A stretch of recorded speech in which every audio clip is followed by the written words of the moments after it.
Hello student, I am के त्यागी और आज बात करने वाले हैं क्लास 12 सब्जेक्ट फिजिक्स। चैप्टर है हमारा रे ऑप्टिक्स और टॉपिक हो गया स्कैटरिंग ऑफ लाइट। ओके। तो first of all, what is scattering of light?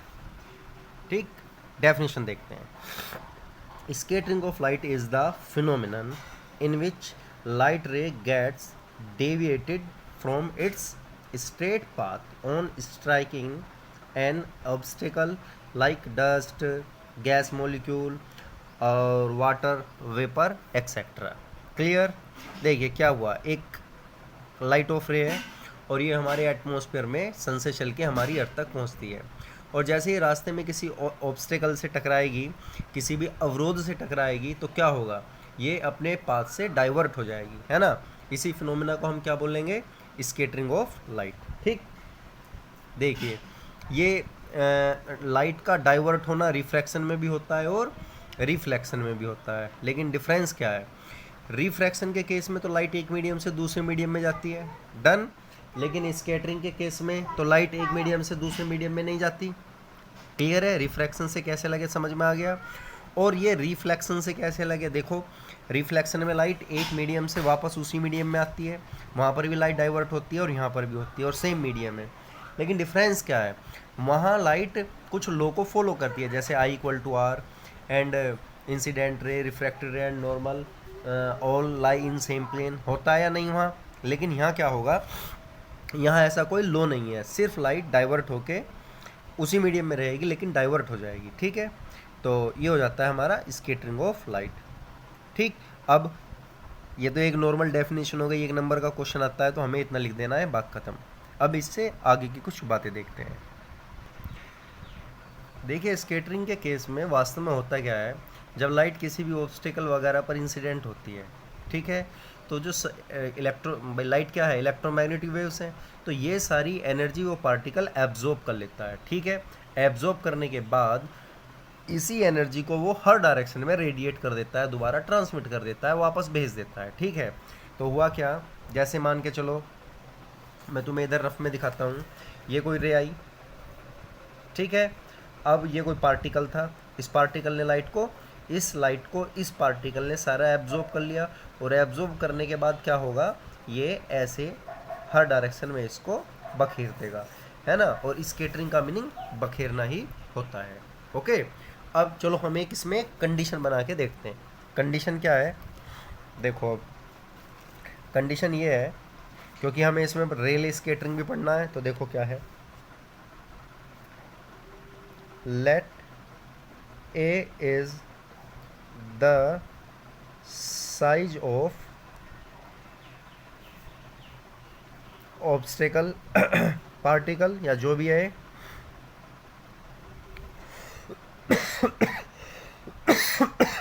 Sorry,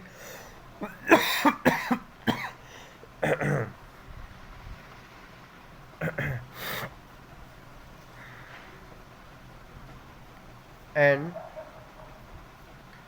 size of wavelength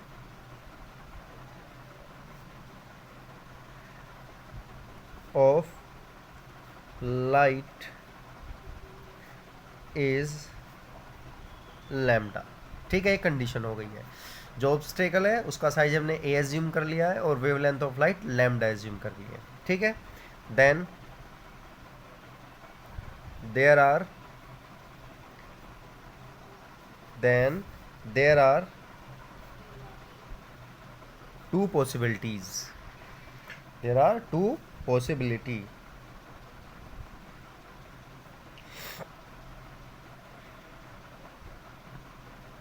वो क्या है, condition first, if a is greater than lambda. Okay, अगर ये सिचुएशन है, ठीक भाई, जो ऑब्स्टेकल साइज है वो वेवलेंथ के इक्वल हो या इससे बड़ा हो, then intensity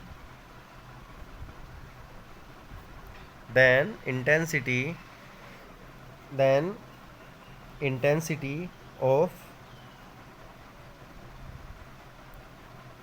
scattering of all colors are same।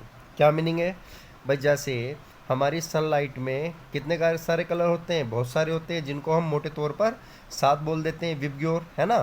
तो अगर ये कंडीशन है तो हर कलर की जो इंटेंसिटी होगी किसकी? स्केटरिंग की, वो सेम सेम होंगी। और स्केटरिंग का मीनिंग मैंने क्या बताया? एक तरीके से फैलना, यानी कि जितने भी विबग्योर के अंदर हमारे कलर हैं वो सब सेम फैलते हैं, ठीक है ना। उन सब का बिखराव जो है वो सेम होने वाला है, ठीक है। लेकिन if a is less than lambda, clear? अगर ए साइज ऑफ ऑब्स्टेकल लैम्डा से कम है तो क्या होगा? इस स्पेशल स्केटरिंग को बोलते हैं हम रेले स्केटरिंग। और इसमें होता क्या है? इसमें इंटेंसिटी ऑफ स्केटरिंग जो होगी वो 4th पावर ऑफ लैम्डा के रेसिप्रोकल हुआ कर, सॉरी, इन्वर्सली प्रोपोर्शनल हुआ करती है। तो मैं इसको लिख देता हूँ। हाँ, तो देखिए इस स्पेशल कंडीशन में क्या होगा? If a is less than lambda then intensity of scattering is inversely proportional to 4th power of wavelength of light, ठीक है। It means intensity of scattering inversely proportional to lambda power 4। समझ में आई क्या बात? Such type scattering of light known as, पढ़ो इसका नाम क्या है, करना प्रोनाउंसिएशन इसका एक बार, क्या हुआ? इसको बोलोगे रेले, ठीक है ना। तो such type scattering of light known as Rayleigh scattering, नाम याद रखना इसका, रेले, रेले स्केटरिंग। तो रेले स्केटरिंग में तुम क्या देख पा रहे हो? तुम ये देख पा रहे हो जिसकी वेवलेंथ ज़्यादा होगी, है ना, उसकी इंटेंसिटी ऑफ स्केटरिंग कम होगी, और जिसकी वेवलेंथ जितनी कम होगी उसकी स्केटरिंग उतनी ही ज़्यादा होगी, ठीक है। अब मैं इस बात को लिख देता हूँ। तो देखिए ये लिख दिया है मैंने। According to Rayleigh scattering colour of less wavelength are more scattered than colour of more wavelength, then more wavelength. It means, क्या मतलब है इसका? It means violet colour are more scattered compare to red colour, because red colour has more wavelength compare to violet, ठीक है ना। भाई violet की wavelength कम होती है इसलिए इसकी स्केटरिंग ज़्यादा होगी, रेड की वेवलेंथ ज़्यादा होती है इसलिए इसकी स्केटरिंग कम होगी, ठीक है। तो ये जो हमारी स्केटरिंग ऑफ लाइट है इस पर बेस्ड हमारे 4-5 फिनोमिना है, जैसे सनराइज और सनसेट के टाइम हमें सूरज लाल क्यों नज़र आता है? ड्यू टू स्केटरिंग, है ना। Blue colour of sky due to scattering, done. Red colour of danger sign, जितने भी हमारे डेंजर साइन होते हैं उन सब का कलर कैसा होता है? रेड होता है। तो उसका कोज क्या है? Due to scattering. और वाइट कलर ऑफ क्लाउड्स, जितने भी हमारे बादल हैं अमूमन सफ़ेद रंग के होते हैं, तो रीज़न क्या है उसका? स्केटरिंग। तो मैंने क्या क्या बताया है, मैं चलो उसको लिख देता हूँ। तो देखिए स्टूडेंट, मैंने कुछ फिनोमिना लिख दिए हैं। Some effects of scattering in everyday life are, first, red colour of sun at sunrise and sunset. पता है ना, सनराइज और सनसेट के वक्त जो हमें सूरज लाल नजर आता है उसका रीजन क्या दिया करोगे? Scattering of light. एक हो गया। सेकंड देखिए, सेकंड है आपका ब्लू कलर ऑफ स्काई कैसी आती है? हमें ब्लू कलर की नज़र आती है ड्यू टू स्केटरिंग। थर्ड देखिए, red colour use as danger signal, जितने भी हमारे डेंजर सिग्नल होते हैं उसमें रेड कलर यूज़ करते हैं, क्यों? Due to scattering. And four, white colour of clouds, कैसे होते हैं क्लाउड्स? वाइट होते हैं अमूमन, हालांकि काले भी होते हैं, लेकिन उसका भी यही रीज़न है। उसको तुम जैसे मैं वाइट लिख रहा हूँ, ब्लैक लिख के भी वही एक्सप्लेनेशन दे सकते हो जो हम आगे पढ़ने वाले हैं ना। तो white colour of clouds etcetera. तो these are all example related to scattering. तो आई होप ये बात समझ में तुम्हारे आई होगी। हाँ, एक फैक्ट और है स्केटरिंग से रिलेटेड, देखिए वो फैक्ट क्या है। तो देखिए लास्ट बात ये है, केवल लाइट ही स्केटरिंग शो नहीं करती, इनफैक्ट जो हमारे छोटे पार्टिकल हैं ये भी इस फिनोमेना को शो करते हैं। So we can say small particles also perform phenomena of scattering, ठीक है, या शोज फिनोमेना ऑफ स्केटरिंग, ये बात हमें याद रखनी है। ओके स्टूडेंट, तो ये बात हुई आज की हमारे टॉपिक स्केटरिंग ऑफ लाइट। और कल जो हम पढ़ने वाले हैं उसमें हम क्या है, ये जो आज मैंने तुम्हारे लिखे हैं ना शॉर्ट में, इसके एग्जाम्पल, स्केटिंग के एग्जाम्पल, इनको हम कल डिटेल से पढ़ने वाले हैं, ठीक है।